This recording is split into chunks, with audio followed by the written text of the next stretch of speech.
বলতে কি, ঐশী নিজের আপন বোনের থেকেও দুলাভাইকে বেশি ভালোবাসে। তার আফসোস হয় মাঝে মাঝে, এই মানুষটা কেন তার আপন ভাই হলো না। অবশ্য আপন ভাই না হয়েও সে যা করেছে কোনো ভাইও তা করে না। গাড়ি নিয়ে আজও ঐশী একাই বের হয়েছে।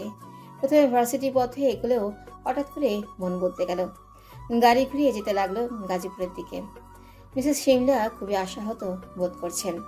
আর কিছুদিন পর তার একমাত্র ছেলে ভিন দেশে পাড়ি জমাবে আবারও। অথচ তিনি চাইছেন ছেলেকে নিজের কাছে রাখতে। সেজন্যই বিয়ের ব্যবস্থা করেছিলেন। প্রথমে তো সব ঠিকই ছিল, মান্তাসহ ইয়ামিন বলতেই পাগল।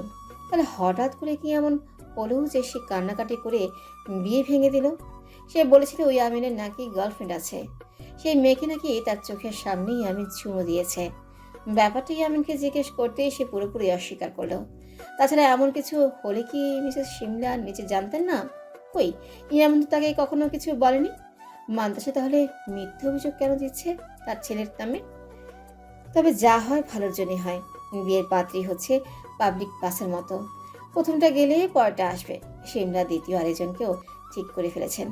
মান্তাসা থেকে 10 গুণ সুন্দরী, ইয়ামিনের যোগ্য পাত্রী, উঁচু বংশীয়, শিক্ষিতা, সর্বগুণে গুণান্বিতা। কিন্তু দুশ্চিন্তা একটাই, ইয়ামিন এবার রাজি হবে তো? সিমলা খুব ভয়ে ভয়ে পাত্রীর ছবি নিয়ে ছেলের ঘরে ঢুকলেন। নিঝুম নীরের কাছাকাছি এসেই গাড়ি থামায় ঐশী। এই জায়গায় সে কেন এসেছে তার উত্তর নিজেও জানে না। তার খুব ছটফট লাগছিল। এইখানে আসার পর মন শান্ত হয়েছে। আরো শান্তি লাগছে। আরো শান্তি লাগতো যদি ওই সিঙ্গার ব্যাটার গালেই দুটো চর মারা যেত। ব্যাটা আস্ত একটা বদ।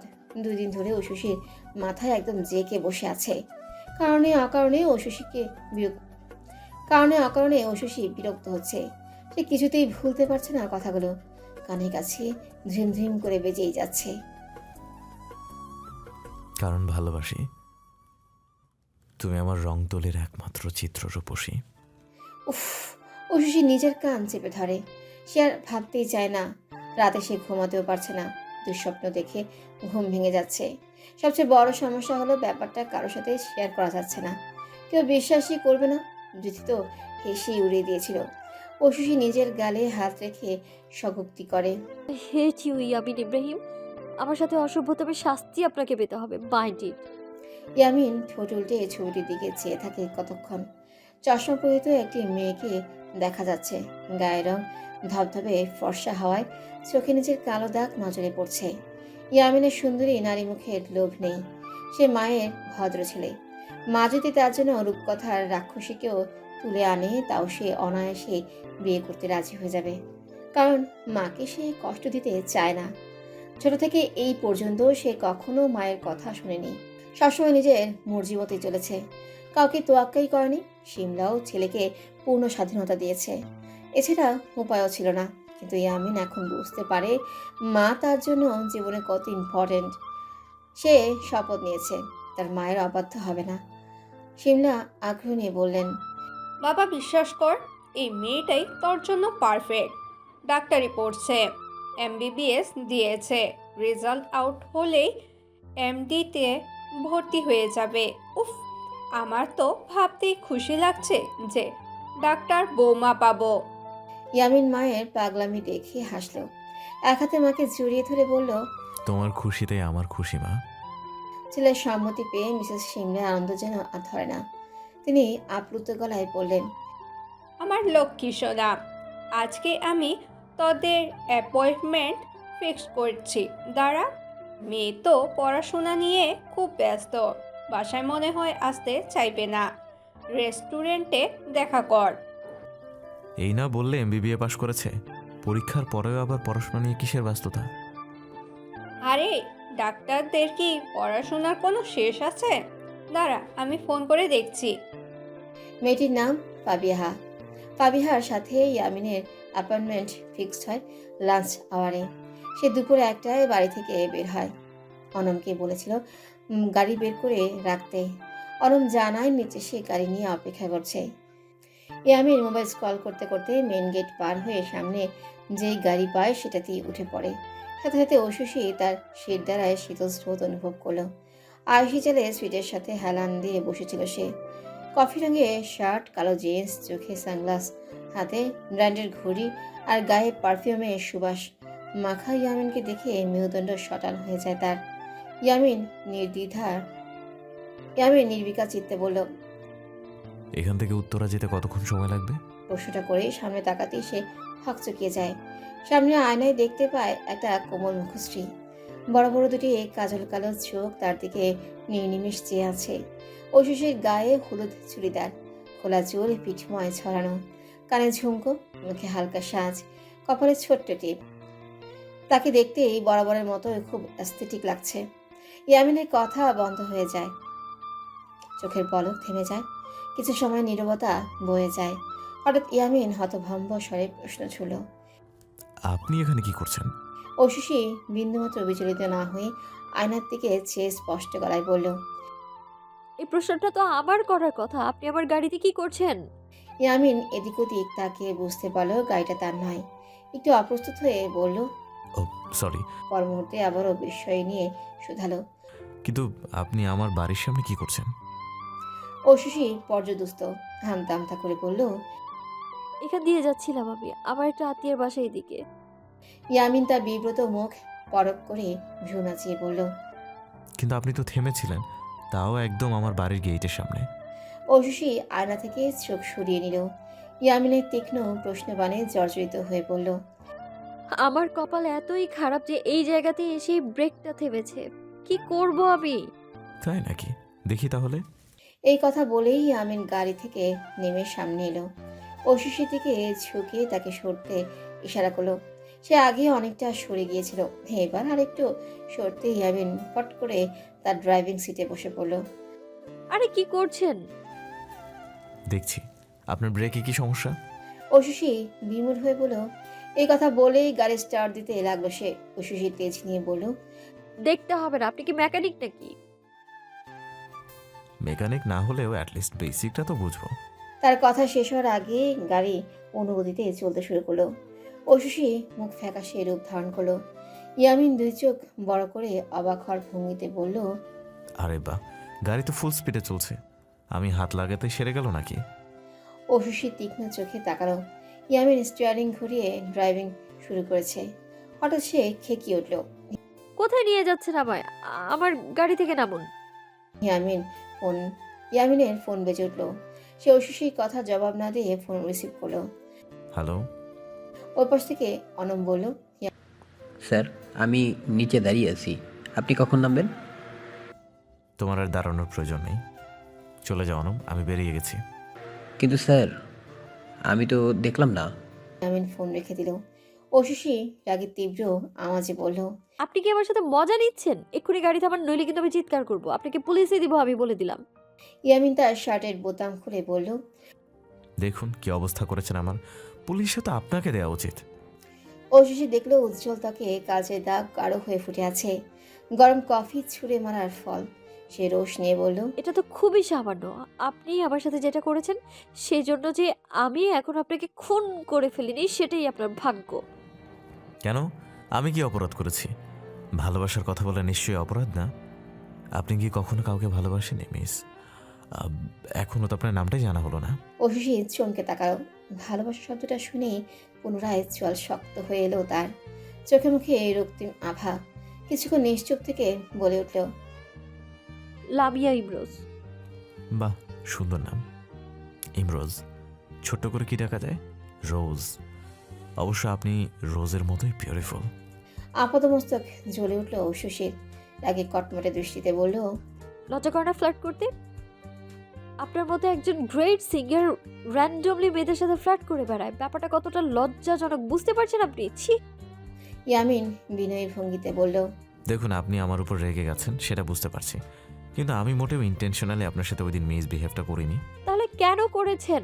আমাকে আপনার কি মনে হয়? ইনফ্যাক্ট নিজেকে আপনি কি মনে করেন? যা খুশি যখন যা ইচ্ছা তাই করবেন আপনি, আর কেউ আপনাকে কিচ্ছু বলবে না? সবাইকে কি নিজের কেনা সম্পত্তি মনে করেন নাকি আপনি? হ্যাঁ, শুনুন, আপনার জন্য হাজারটা মেয়ে পাগল হতে পারে, কিন্তু আমি অন্যদের মতো না। ইয়ামিন দীর্ঘশ্বাস টেনে বলল, কাম ডাউন। আস্তে কথা বললেও আমি শুনতে পাই, তাছাড়া ননস্টপ এত জোরে কথা বলতে বলতে তো আপনি হাঁপিয়ে যাচ্ছেন। প্রচণ্ড ক্রোধে ঐশীর মাথা ফনফন করতে লাগলো। সে কণ্ঠে ছাঁচ নিয়ে বলল। আমার গাড়ি থেকে বের হন, নয়তো খারাপ হবে বলে দিলাম। ইয়ামিন দৃঢ় গলায় বলল। আমার একটা জরুরি অ্যাপয়েন্টমেন্ট আছে, সেখানে আমাকে ড্রপ করে দিন, আমি চলে যাব। কিন্তু এতটুকু সময় আমাকে সহ্য করুন প্লিজ। আপনাকে আমার গাড়িতেই কেন যেতে হবে? পৃথিবীতে অসংখ্য গাড়ি আছে। যে কারণে অসংখ্য জায়গা থাকতেও আমার বাড়ির সামনে আপনার ব্রেক থামে, সেই একই কারণে পৃথিবীতে অসংখ্য গাড়ি থাকলেও আপনার গাড়িতে আমাকে যেতে হবে। মানে? ঐশী দুর্বোধ্য দৃষ্টিতে তাকিয়ে আছে। ইয়ামিন বলল। আপনি কি এক্সপ্লেনেশন চান না রোজ? সেদিনের কথাগুলো আদৌ সত্যি নাকি মিথ্যা তা জানতে চান না? ঐশী অস্বস্তি নিয়ে বলল। আমায় রোজ ডাকবেন না আপনি। আর আপনার কথা সত্যি হোক বা মিথ্যা হোক, তাতে আমার কিছুই যায় আসে না। তবুও আমি বলতে চাচ্ছি। আমি শুনতে চাই না।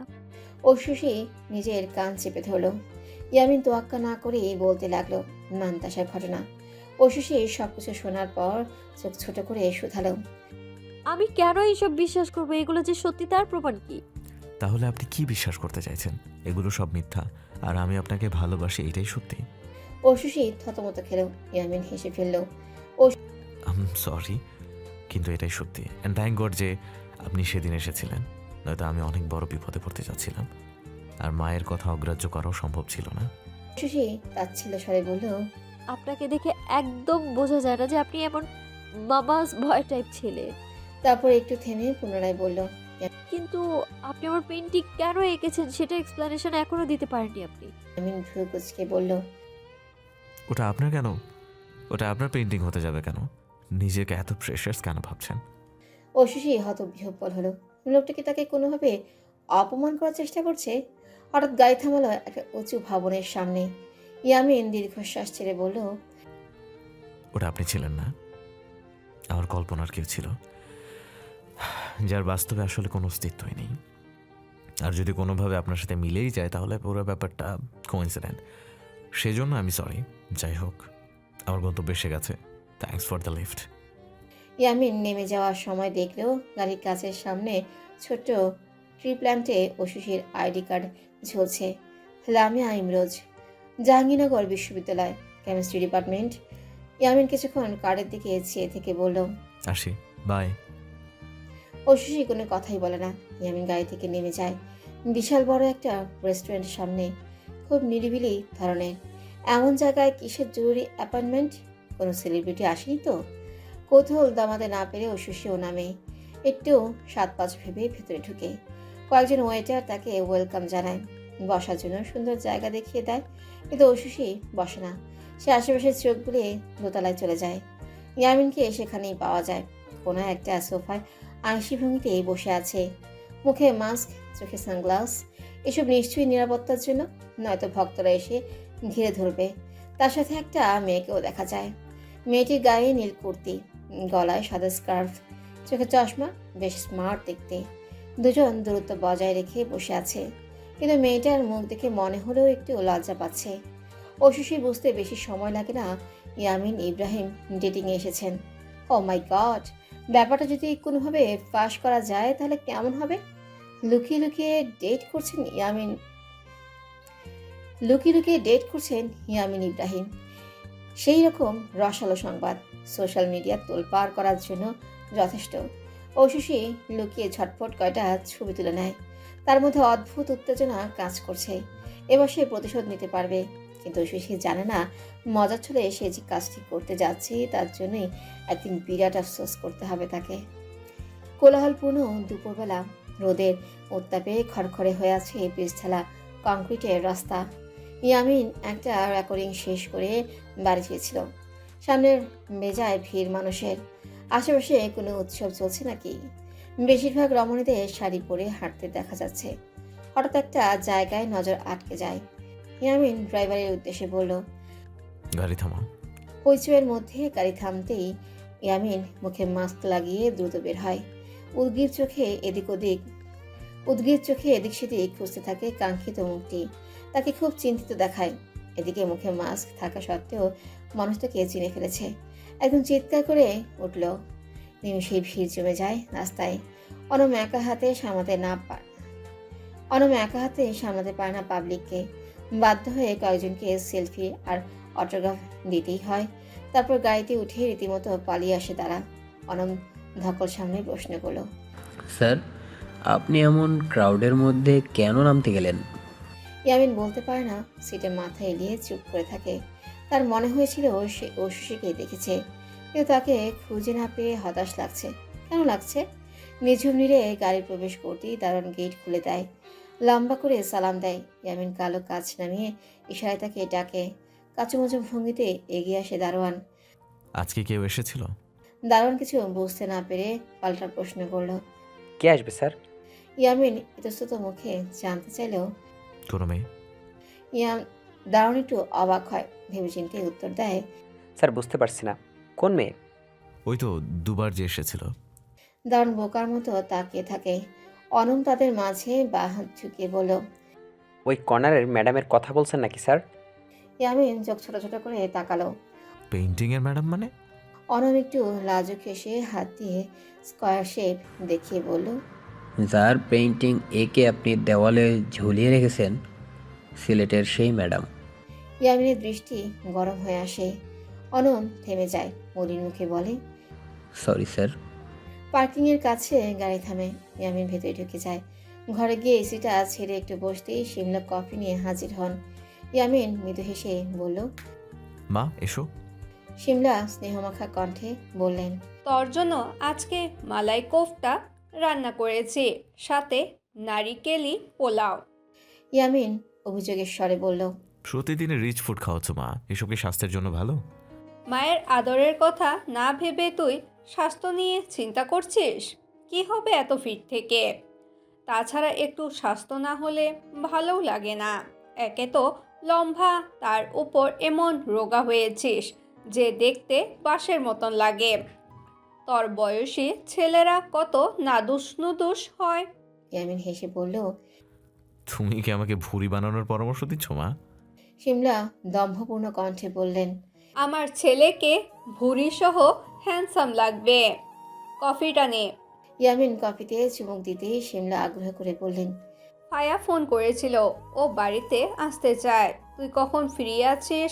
সময় বুঝে ওকে আসতে বলবো। ইয়ামিন অবাক হয়ে বলল। ফায়াকে? ফাবিয়া, ওর ডাক নাম ফায়া। ইয়ামিন আরো বিভ্রান্ত হয়ে বলল। ফাবিয়াটাই বাবার কে? শিমলার মুখ অন্ধকার হয়ে যায়। আশ্চর্য কণ্ঠে বললেন। ও মা, ফাবিয়াকে চিনতে পারছিস না? সে জিন্দে দেখা করতে গেলি ওই মেয়েটা। ইয়ামিনে মাত্রই মনে পড়ে। সাথে সাথে সাথে সাথেই একটা অস্বচ্ছন্দময় অনুভূতি ভেতর থেকে জাপটে ধরে থাকে। মেয়েটির কথা সে বেমানুম ভুলে বসেছিল। শিমলা ছেলের পরিবর্তন লক্ষ্য করে শুধালেন। ফায়াকে তোর কেমন লেগেছে বাবা? কিছুও তো বললি না সেদিন। ইয়ামিন ঠোঁট উল্টে পড়ল। নাথিং স্পেশাল, মেয়েটা খুব কম কথা বলে। শিমলা অসন্তুষ্ট হয়ে বললেন। মান্তাসা কথা বেশি বলতো, সেটা না হয় বুঝলাম। তুই নীরবতা পছন্দ করিস, তাই ওকে পছন্দ করিসনি। কিন্তু ফায়ার মধ্যে সমস্যা কি? এ তো খুটখুট করলে তোর জন্য মেয়ে কীভাবে খুঁজবো আমি? সবার মধ্যেই কিছু না কিছু দোষ বের করে ফেলছিস। একেবারে নিখুঁত তো কোনো মেয়েই হয় না। নিখুঁত শব্দটা কর্ণগোচর হতেই ইয়ামিনের মনের দর্পণে ভেসে ওঠে ওশিসির চমৎকার মুখ। পরপর পেন্টিংয়ের দিকে নজর যায়। হঠাৎ সে খেয়াল করে চিত্ররূপসীর সাথে ওই মেয়েটির অস্বাভাবিক মিল। মেয়েটি মিথ্যা বলেনি তবে। তাহলে কি তার নিজেরই কোথাও ভুল হচ্ছে? সে বিভ্রান্ত বোধ করে। শিমলা আবারও প্রশ্ন করল। ফায়াকে আসতে বলবো বাবা? ইয়ামিন অন্যমনস্ক গলায় বলল। তোমার ইচ্ছা হলে বলো। শিমলা ভীষণ খুশি হয়ে গেলেন। রুম থেকে বের হওয়ার আগে বললেন। হো, একটা কথা বলতেই ভুলে গেছি। প্রিয়ন্তী ফোন করেছিল, তার বিয়ের দাওয়াত করলো আমাদের। নেক্সট মান্থে সুইজারল্যান্ডে যাচ্ছি আমরা। তুই শিডিউল ফিক্স করে রাখ, আমি কিন্তু কোনো বাহানা শুনবো না। ইয়ামিন হাসি মুখে বলল। প্রিয়ন্তী আপু বিয়ে করছে তাহলে? ছেলে কি করে? তোর ছোট ভাই, মানে মিউজিশিয়ান। বয়সে প্রিয়র থেকে 2 বছরের জুনিয়র। তাও ভালো, মনের মতন ছেলে যে পেয়েছে এটাই বড় কথা, আল্লাহর কাছে শুক্রিয়া। সিমলা বের হতেই ইয়ামিনের মাথায় অন্য চিন্তা ভর করে।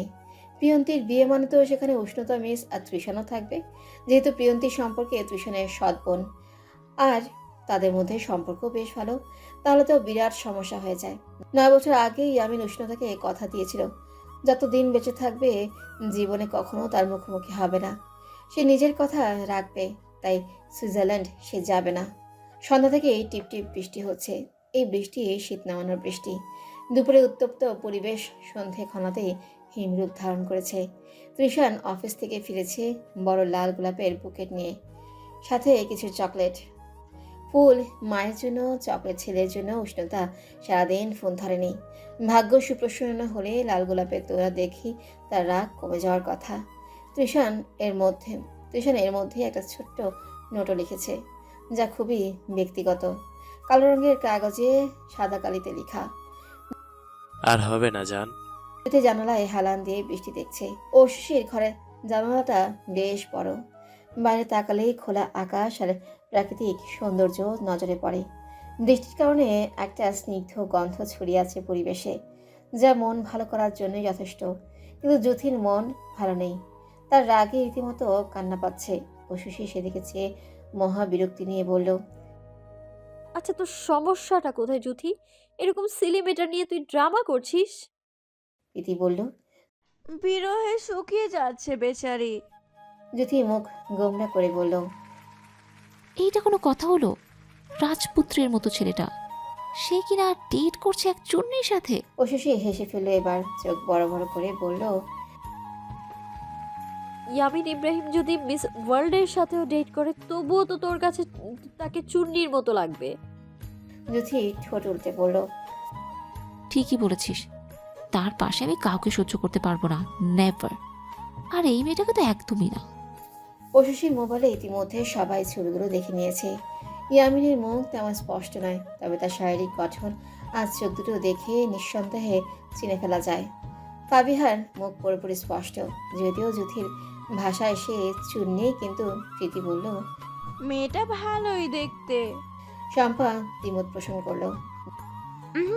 এতটাও ভালো না যে ইয়ামিন ইব্রাহিমের গার্লফ্রেন্ড হিসেবে মেনে নেওয়া যায়।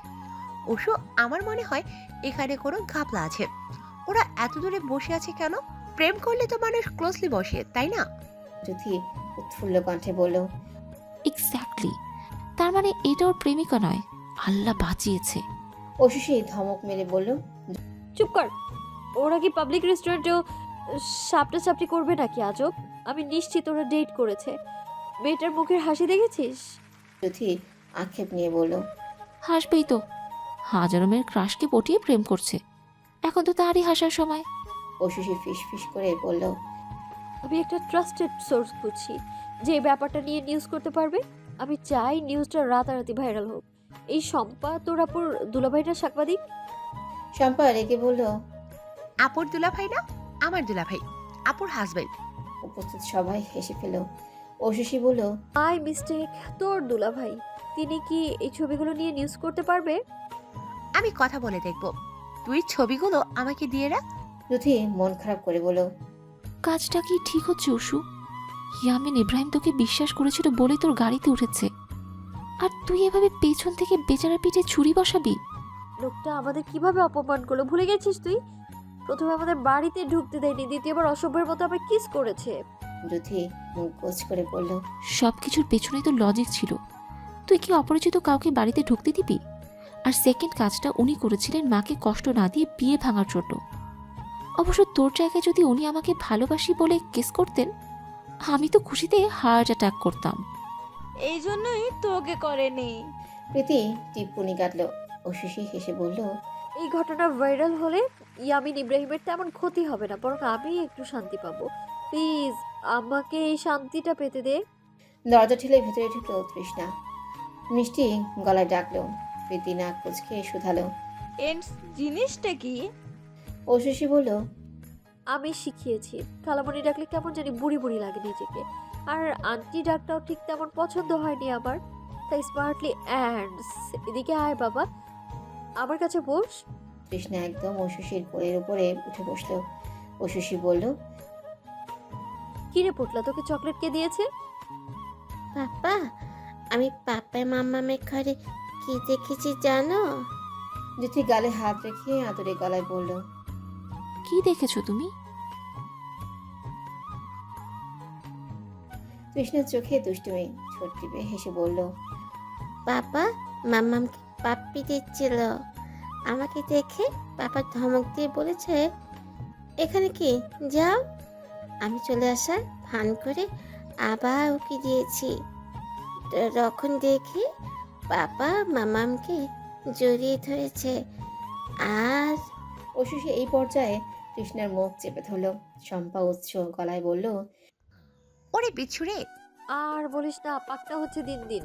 তৃষ্ণা নিজের মুখ থেকে ঐশীর হাত সরিয়ে বলল, বাবা আমাকে বলেছে নক করে ঘরে ঢুকতে। আমি নক না করেই ঢুকেছিলাম। কেন ঢুকেছিস? তোকে তো মারা উচিত। এই জন্যই আপু এত জলদি তোর রুম আলাদা করেছে। এখন বুঝলাম আমি। প্রীতি জিজ্ঞেস করলো, আচ্ছা, তোদের না বিয়ের প্রোগ্রামে সুইজারল্যান্ডে যাওয়ার কথা, কবে যাচ্ছিস? ঐশীর উজ্জ্বল মুখ ম্লান হয়ে যায়। একটা দীর্ঘশ্বাস ছেড়ে বলে, যাওয়া হচ্ছে না রে। জ্যোতি জানতে চায়। কার বিয়ে? ঐশী জবাব দেয়। কৃষণ ভাইয়ার সৎ বোন প্রিয়ঙ্কি আপু। জ্যোতি বলল, ও, ওনার সাথে তো তোদের বেশ ভালো সম্পর্ক না রে? এই প্রথম আমি কোনো সৎ ভাই বোনের মধ্যে এত সুন্দর সম্পর্ক দেখেছি। ব্যাপারটা দারুণ। ঐশী গর্ব করে বলল, আমার প্রিয়ঙ্কি আপু আর কৃষণ ভাইয়ার দুজনেই খুব ভালো লাগে। তাদের মধ্যে মধুর সম্পর্ক থাকবে, এটাই তো স্বাভাবিক। শম্পা বলল, আচ্ছা তাহলে যাওয়া হচ্ছে না কেন? তুই না কত এক্সাইটেড ছিলে, শপিং টপিং করলি? ঐশী দুঃখ ভারাক্রান্ত গলায় বলল, উষ্ণতা আপু প্রেগনেন্ট, মায়ের শরীর ভালো নেই, তারা না গেলে আমি কিভাবে যাব? মাঝখান থেকে তৃষ্ণা বলে উঠল, দাদুন আর আহমেদ আঙ্কেল তো যাচ্ছে। তোর দাদুন যাচ্ছে? ঐশী বেশ অবাক হলো। দাদুন তো ফুফসের মা। ফুফস কি নিজের মাকে ছাড়া বিয়ে করবে?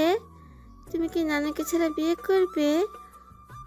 এই কথা ঐশীর মাথায় আগে আসেনি। আর কেউ না গেলেও ডোনা অবশ্যই যাবেন। তার প্রিয়ন্তী যেমন মা ভক্ত মেয়ে, সে নিশ্চয়ই মাকে ছাড়া বিয়ে করবে না। প্রীতি চোখ মুখ কুচকে বলল, এই ফুপোসটা কি জিনিস? তৃষ্ণা বলল, পিয়ন্তি ফুপিকে আমি ফুপস ডাকি। এটা আমার এন্স, ওটা আমার ফুপস। তার বলার ধরন দেখে সবাই হেসে ফেলল। ঐশী রেগে বলল, তাহলে আমি কি দোষ করেছি? আমিও যেতে চাই। তৃষ্ণা গম্ভীর মুখে বলল, তুমি যেতে পারবে না। পাপা বলেছে সুন্দরী মেয়েদের গার্ডিয়ান ছাড়া বিদেশ বিভুঁয়ে পাঠাতে হয় না। সবাই অট্টহাসিতে ফেটে পড়ল। জ্যোতি আদর করে তার গাল টিপে বলল, গাপ্পু একটা। এতে তৃষ্ণা এমনভাবে তাকালো যেন খুব বিরক্ত হয়েছে। ঐশী আকুতি নিয়ে বলল, প্লিজ আমার লক্ষ্মী পোটলাটা, তোর পাপাকে রাজি করা, যাতে আমাকেও যেতে দেয়। তৃষ্ণা এতক্ষণ ঐশীর কোলে শুয়েছিল। এবার উঠে হাত ভাঁজ করে বলল, ওকে, কিন্তু কাজটা করলে আমি কি পাবো? জ্যোতি চোখ বড় বড় করে বলল, বাপরে, এ তো দেখছি পুরোই চালবাজ। আগে নিজের হিসাব ক্লিয়ার করে নিচ্ছে। ঐশী মুচকি হেসে বলল, যদি তোর পাপাকে রাজি করাতে পারিস, তাহলে আমার ফোনে 2 ঘন্টা গেমস খেলতে পারবি। তৃষ্ণা ঠোঁট উল্টে বলল, মাত্র 2 ঘন্টা?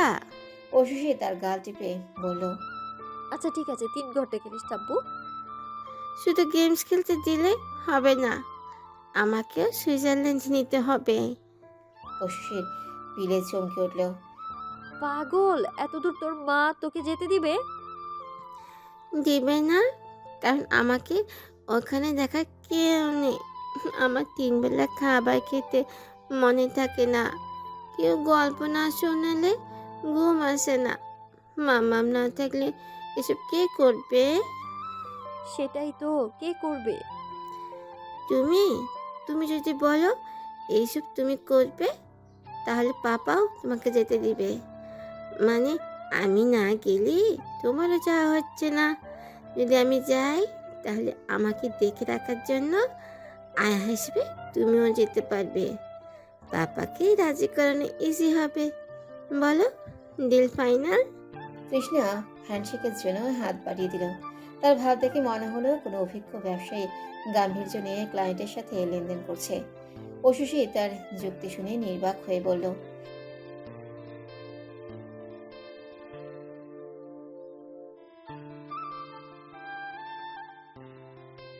বাপের মতো বিজনেস শিখেছিস তাই না? প্রফিট ছাড়া কিচ্ছু বুঝিস না, পোটলা একটা। ডিল তাহলে ফাইনাল। এই কথা শুনে তৃষ্ণা চকলেট খেতে খেতে ঘর থেকে বের হয়ে যায়। এইটুকু ছেলের অ্যাটিচিউড দেখে সবাই হতবাক হয়ে হাসতে থাকে। বোঝাই যায় ঐশীর বান্ধবীরা তৃষ্ণার কথাবার্তায় বেশ মজা পেয়েছে। আহমেদ তৃষানের খুব বিশ্বস্ত সহচর। সে প্রায় 10 বছর ধরে তৃষানের সঙ্গে আছে। ব্যবসার কাজে বিদেশ গেলে তৃষান প্রায় আহমেদের কাছে পরিবারের দায়িত্ব দিয়ে যায়। সে আহমেদকে পুরোপুরি ভরসা করে, তাই নিজের মাকে তার সাথে পাঠাতেও দ্বিধান্বিত হয়নি। এদিকে তৃষ্ণা বায়না করছে সেও যাবে। এই কথা শুনে তৃষান প্রথমে ছেলেকে একটা ধমক দিল। তৃষ্ণা এই নিয়ে মন খারাপ করে বসে আছে। উষ্ণতাও রেগে গেছে। অবশেষে হার মেনে তৃষান ছেলেকে বোঝাতে এলো। বাবা, তুমি এত দূরে মাম্মানকে ছাড়া কিভাবে থাকবে? দাদুনের বয়স হয়েছে, সে কি তোমার পেছনে দৌড়াতে পারবে? জানি কত তো টায়ার্ড হয়ে যাবে। এবার দাদুন একা যাক, আমরা গতবারের মতো নেক্সট টাইম সবাই একসাথে ট্যুরে যাব। তৃষ্ণা নরম গলায় বলল, তাহলে আমার সাথে অ্যান্সকেও যেতে বলো। অ্যান্টস কেন যাবে? আমাকে দেখে রাখার জন্য যাবে। তৃষান রেগে যেতে নিচ্ছিল, কিন্তু উষ্ণতা ছেলের বুদ্ধি খুব পছন্দ হলো। সে বলল, এটা ভালো আইডিয়া। ইস্যু তো যাওয়ার জন্য কত শপিং টপিং করলো, মাঝখান থেকে যেতে পারবে না বলে মেয়েটার মন খারাপ, কাউকে বলতেও পারছে না। তৃষান রুক্ষ গলায় বলল, আমি গেলেও একটা কথা ছিল, আহমেদের সাথে ওকে কিভাবে পাঠাই? তোমার মা যেতে পারলে আমার বোনের যেতে অসুবিধা হতায়। ফ্লাইটের টিকিট নিয়ে ভয় পাচ্ছ নাকি? সমস্যা নেই, টিকিটের টাকা আমি দিব। এইবার তৃষান পর্যদুস্ত। সে সব সহ্য করতে পারবে, কিন্তু কৃপণতার তকমা সহ্য করতে পারবে না। নিমরাজি হয়ে বলল, সবার টিকিটের টাকা আমি দেব।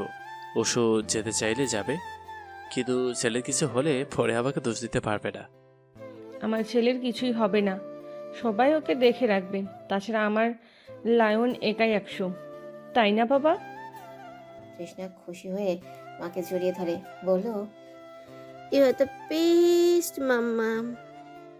পাবিহা মেয়েটা শান্ত হলেও বেশ গুছিয়ে কথা বলে, বুদ্ধিমতীও বটে। তবুও ইয়ামিন তার প্রতি আগ্রহ অনুভব করছে না।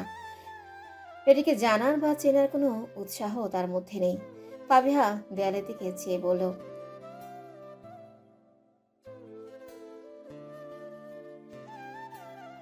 ইয়ামিন একটু অপ্রস্তুত হলো।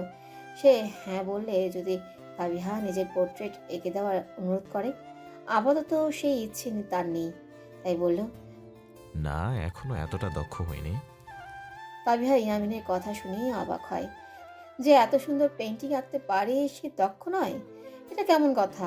ইয়ামিন যে মিথ্যে বলছে তা চট করে বুঝে যায় পাবিহা, কিন্তু সে মিথ্যা কেন বলছে সেটা বুঝতে পারে না। সেটার মধ্যে রহস্য আছে, তাকে পুরোপুরি বুঝতে হয়তো সময় লাগবে খুব। পাবিহা বলল,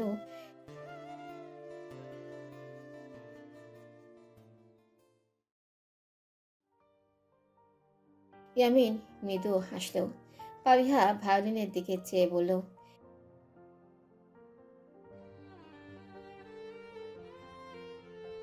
ইয়ামিন ভদ্রতার খাতিরে ভায়োলিন হাতে নিল। এ ছেলেই তবুও বিরস মুখে বাজাতে লাগলো। পাবিহা মুগ্ধ চোখে দেখছে। ভায়োলিনের সুরের চেয়েও সে বেশি বিমোহিত হচ্ছে ইয়ামিনে। মানুষ এত সুন্দর হয়? মিসেস শিমলা ভয় ঢুকলেন। তার হাতে মোবাইল। তিনি পায়ের দিকে চেয়ে বললেন, তোর জন্য ডিজার্ট করেছি, এসো খাবে। ইয়ামিনের দিকে চেয়ে বলল। ইয়ামিন আন্তরিক হেসে সম্মতি জানালো। মেয়েটা বের হতেই শিমলা মোবাইল এগিয়ে দিয়ে বলল, প্রিয় লাইনে আছে, কথা বলো। আরে মা! ওই পাশ থেকে প্রিয়ন্তী চেঁচিয়ে উঠল, তোর আপু মরে গেছে ইডিয়েট। চাচির কাছে এসব কি শুনলাম? তুই নাকি আমার বিয়েতে আসবি না? এটা কেমন কথা? তুই না এলে তো বিয়েই হবে না। গান কে গাইবে শুনি? ভায়োলিন কে বাজাবে? ইয়ামিন মনমরা কণ্ঠে বলল, শুনেছি তোমার ফিয়ান্সে মিউজিশিয়ান, সে না হয় ভায়োলিন বাজাবে। একটা চড় দিব। আমার বর যতই মিউজিশিয়ান হোক, সে নিজের বিয়েতে বসে ভায়োলিন বাজাবে নাকি ছাগল? আমি শ্বশুর বাড়িতে কত বড় মুখ করে তোর প্রশংসা করেছি। তুই না এলে আমার মান সম্মান কিছু থাকবে? দেখ তুই আসবি ব্যাস, আমি কোনো এক্সকিউজ শুনতে চাই না। ইয়ামিন ভাবলেশীন গলায় বলল, আমি আসতে পারবো না আপু, প্লিজ ডোন্ট ডু। তাছাড়া নেক্সট মান্থ আমার শিডিউল অনেক বিজি। খুব বিজি হয়েছিস তাই না? আমাকে ব্যস্ততা দেখাস? তোর বিজি শিডিউল দিয়ে আমি কি করব? আর এত বড় সিঙ্গার হয়ে নাম কামিয়ে লাভটা কি, যদি নিজের কাজিনের বিয়েতেই গান গাইতে না পারিস? ইয়ামিন দীর্ঘশ্বাস গোপন হলো। সে তার সমস্যাটা প্রিয়ন্তীকে বোঝাতে পারছে না। প্রিয়ন্তী হঠাৎ গলা নরম করে বলল, তুই কি উষ্ণতার জন্য আসতে চাইছিস না? বিব্রত হলো ইয়ামিন। আশ্বস্তি নিয়ে বলল, সেরকম কিছু না। প্রিয়ন্তী শান্ত গলায় বলল, উষ্ণতা আসছে না প্রোগ্রামে, সে অসুস্থ। তৃষানও আসছে না, তুই নিশ্চিন্তে চলে আয়। ইয়ামিন চুপ রইল। এই কথার পর সাথে সাথে রাজি হওয়া যায় না, তাহলে প্রিয়ন্তী বুঝে ফেলবে যে আসল সমস্যা এটাই ছিল। কিরে আসবি তো? ইয়ামিন ক্ষীণ কণ্ঠে বলল, দেখি। দেখি না, তোকে আসতেই হবে। তুই হচ্ছিস চিফ গেস্ট, তোকে ছাড়া প্রোগ্রাম জমবেই না।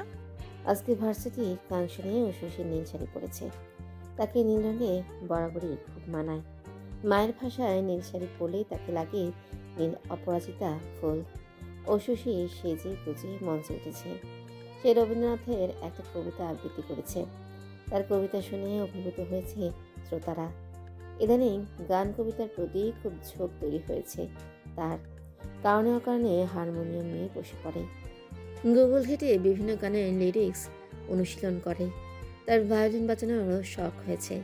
সে চিন্তা করছে সুইজারল্যান্ড থেকে ফিরেই একটা ভায়োলিন কিনবে। গত রাতে স্বপ্ন দেখেছে ইয়ামিন ইব্রাহিম তাকে ভায়োলিন বাজানো শেখাচ্ছে। কি অদ্ভুত স্বপ্ন! মাথাটা মনে হয় পুরোপুরিই গেছে। বন্ধুদের সাথে আড্ডা শেষে উশুসি বের হয়েছে দুপুর 2টোয়। মেইন রাস্তা পার হয়ে গাড়িতে উঠবেই ঠিক সেই সময় পেছন থেকে ডাকলো প্রীতম। অশুষি সামান্য চমকালো, অতঃপর পানসে মুখে শুধালো, কিছু বলবি? লিফট লাগবে, বাস পাচ্ছি না আমি। অশুষি আশ্চর্য হয়ে ভ্রুজের আকঞ্চিত করলো। তুই আমার কাছে লিফট চাইছিস, কিন্তু তোর বাসা আর আমার বাসা তো বিপরীত দিকে। আমি ডিরেক্ট বাসায় যাচ্ছি না, অন্য একটা জায়গা যাচ্ছি, তোদের ওই দিকেই। ঠিক আছে, আয় তাহলে। অশুষি ড্রাইভিং সিটে বসলো। প্রীতম বসলো তার পাশে। আজকাল সে আশেপাশে থাকলে অশুষি অস্বস্তি বোধ করে, কিন্তু ব্যাপারটা সে কাটাতে চায়। বন্ধুত্ব নষ্ট করার ইচ্ছে তার নেই। অশুষি সহজ স্বাভাবিক ভঙ্গিতে বলল, কোথায় যাচ্ছিস?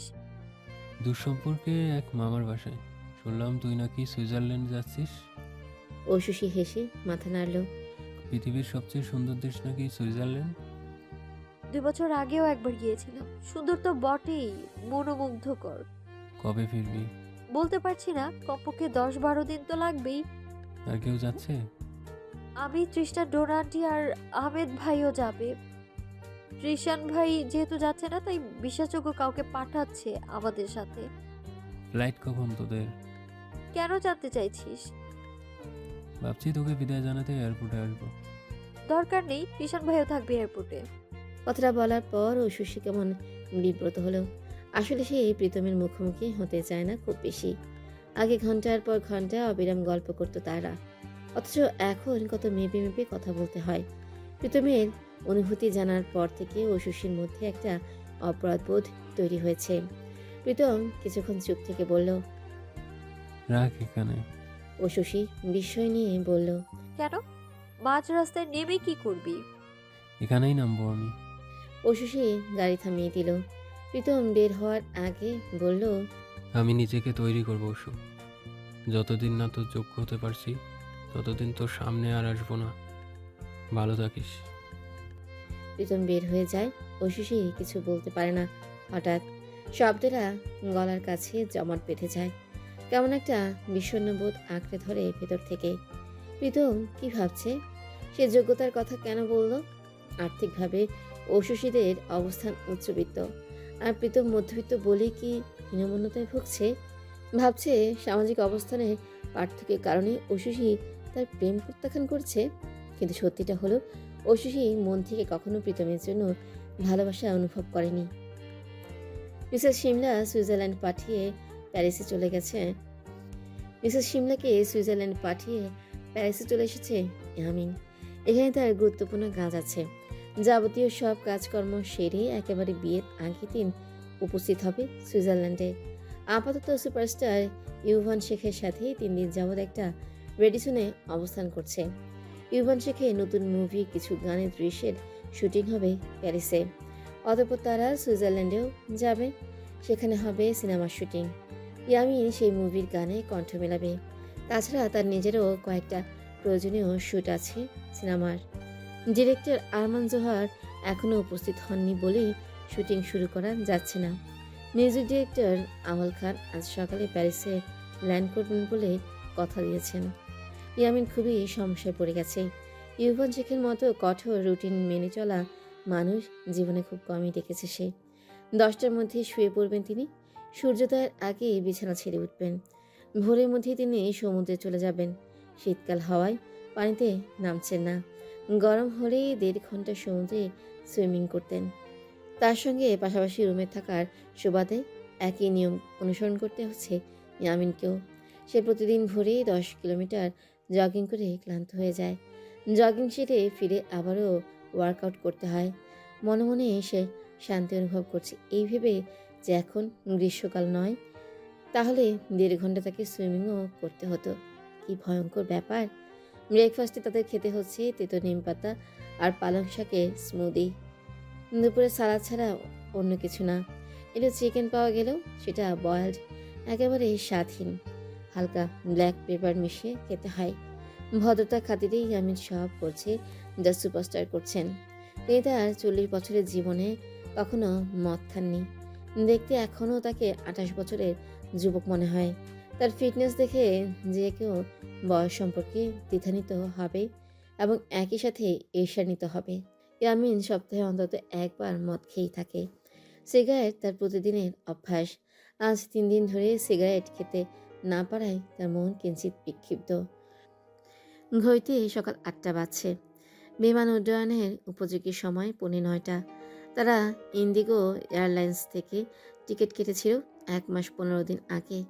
প্রথম ট্রানজিটে ঢাকা থেকে একটানে দুবার যেতে হবে।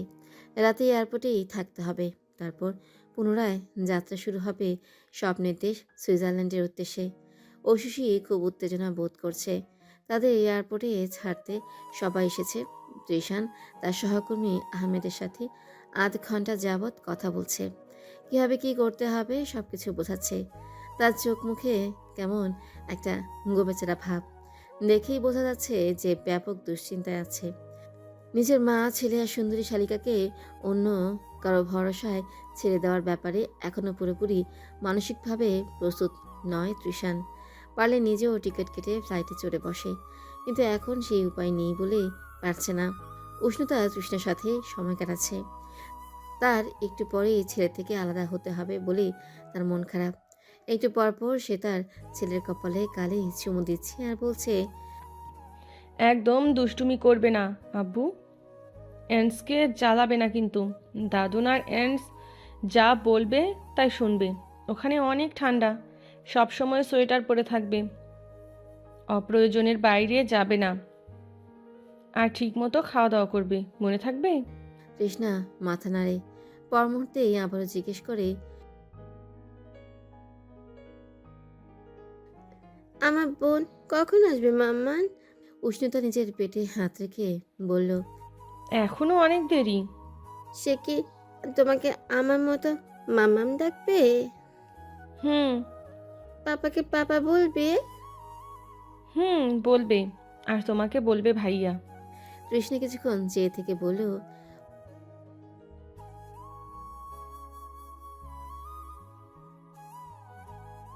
আমার বোন দরকার নেই, প্লিজ। বোনের অর্ডার ক্যান্সেল করে দাও। উষ্ণতা কি বলবে বুঝতেই পারল না। পাশ থেকে ঐশী উচ্চ শব্দে হেসে উঠল। তৃষ্ণার মাথায় গাঁটটা মেরে বলল, গোবর, এটা কি অনলাইন প্রোডাক্ট যে অর্ডার ক্যান্সেল করবে? তৃষ্ণা দুই পাশে মাথা নেড়ে রুক্ষ গলায় বলল, I don't need any sister. English মিডিয়ামে পড়ার সুবাদে ইংরেজিটা ভালো মতোই আয়ত্ত করেছে সে, তাই রেগে গেলেই ইংরেজি বলতে শুরু করে। হঠাৎ কীভাবে যেন তার মাথায় ঢুকে গেছে বোন এলে মা বাবা তাকে আর আদর করবে না, এজন্যই বোনের প্রতি অনীহা জন্মেছে। উষ্ণতাকে আগের চেয়ে অনেকটা গুলোমুলো দেখায়, কিন্তু হুট করে কেউ দেখলে বুঝবেই না যে সে 4 মাসে প্রেগনেন্ট। মানুষ তো 5-6 মাসের প্রেগনেন্সি নিয়েও বিদেশ যাত্রা করে। তবে তৃষা নিজের স্ত্রীর ব্যাপারে কোনো রিস্ক নিতে চাইছে না। তাছাড়া সুইজারল্যান্ডে এখন প্রচুর ঠান্ডা, উষ্ণতা, শীত একদম সহ্য করতে পারে না, এজন্যই তারা খাচ্ছে না। ঐশী মা বললেন, ধনী দেশে যাচ্ছিস, একটু বুঝে শুনে খরচা করবি। ওখানে জিনিসপত্রের যা দাম, কার্ড আছে বলে বেফাসের মতো টাকা উড়িয়ে বেড়াস না। আমার জামাইয়ের অনেক কষ্টের ইনকাম। ঐশী হাসলো।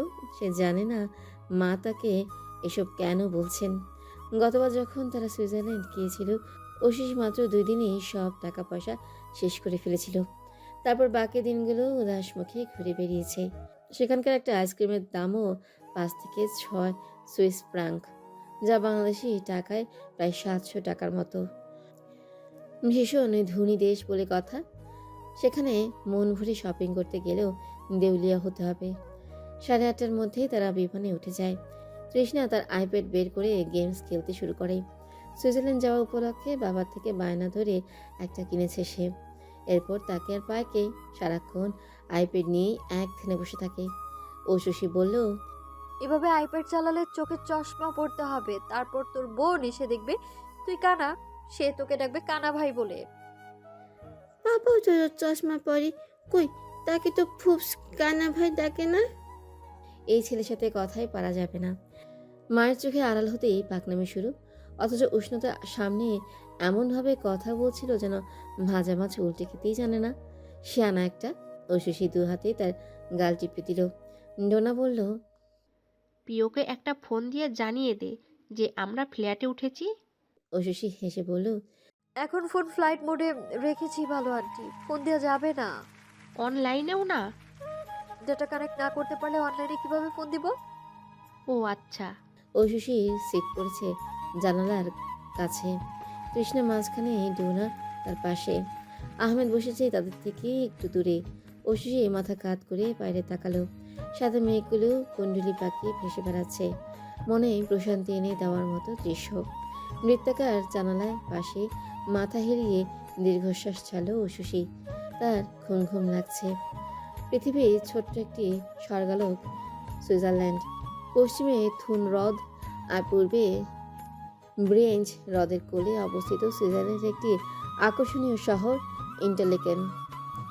এখান থেকে দেখা যায় আইগার, মঞ্চ, জাংফ্রাউয়ের মতো চমৎকার কিছু পর্বতশৃঙ্গ। এটি আউস পর্বতের বেস ক্যাম্প হিসেবেও বিখ্যাত। পাহাড়ের কোলে টলটলে নীল পানে সুবিস্তৃত এক হ্রদ। হ্রদের পাশেই চোখ জোড়ানো অমায়িক রাস্তা এবং ঐতিহাসিক ভবনে পরিপূর্ণ শহর। এই শহরে একটি অত্যাশ্চর্য সুন্দর গ্রামের নাম লুটার ব্রুনেন। তখন আবহাওয়া কনকনে ঠান্ডা, তাপমাত্রা মাইনাসে। লুটার ব্রুনেইনের পরিচ্ছন্ন রাস্তা স্বচ্ছ কাচের মতো দেখাচ্ছে। চারিদিকে জমাট বাঁধা শ্বেত নক্ষত্রের মতো বরফ। নিষ্প্রাণ পাতাবিহীন গাছগুলো সারিবদ্ধভাবে দাঁড়িয়ে আছে। স্নিগ্ধতা, স্বচ্ছতা, শুভ্রতায় ভরা গ্রামটিতে প্রবেশ করতেই ঐশী প্রকৃতির এক অন্যরকম মাধুর্য উপলব্ধি করল। সে যে মাধুর্যের সাথে বাঙালি জাতি খুব বেশি পরিচিত নয়। গতবার যখন সে এসেছিল তখন সুইজারল্যান্ডে গ্রীষ্মকাল। এখানকার মানুষ গরম উপভোগ করে, কারণ দেশটি শীত প্রধান। কিন্তু ঐশী শুভ্র বরফের সৌন্দর্যে মুগ্ধ হয়ে যাচ্ছে। ট্রেন থেকে নামতেই তৃষ্ণা হৈ হৈ শুরু করলো। স্নো পেয়ে সে বেজায় খুশি। মুঠো ভরে স্নো নিয়ে এদিক সেদিক ছুঁড়ে মারছে। তার বায়না স্নোম্যান বানাবে। আহমেদ হেসে বলল, ঐশী বলল, বাসায় গিয়ে আমরা একসাথে বানাবো। তৃষ্ণা খুশি হয়ে মাথা নাড়ল। প্রিয়ন্তী খামার বাড়ি খুঁজে পেতে বেশি সময় লাগলো না। এখানে আনাচে কানাচে প্রচুর খামার বাড়ি, সব কাঠের তৈরি, বেশ উন্নত মানের কাঠ। লালচে কাঠের উপরে জমে আছে সাদা বরফ। কি সুন্দর দৃশ্য। সবাই কাঁপতে কাঁপতে ঘরের ভিতরে প্রবেশ করলো। হিটারের কাছে বসে ক্ষান্ত হলো। প্রিয়ন্তী ডোনাকে জড়িয়ে ধরে কাঁদতে শুরু করেছে। ঐশী মজা করে বলল, হয়েছে, এবার থামো। এখনই সব কান্না শেষ করে ফেলবে, বিদায়ের সময় তো কান্নাই আসবে না আব্বু। প্রিয়ন্তী চোখে জল মুছে হাসল। ডোনার চোখ দুটিও অশ্রুতে টলমল করছে।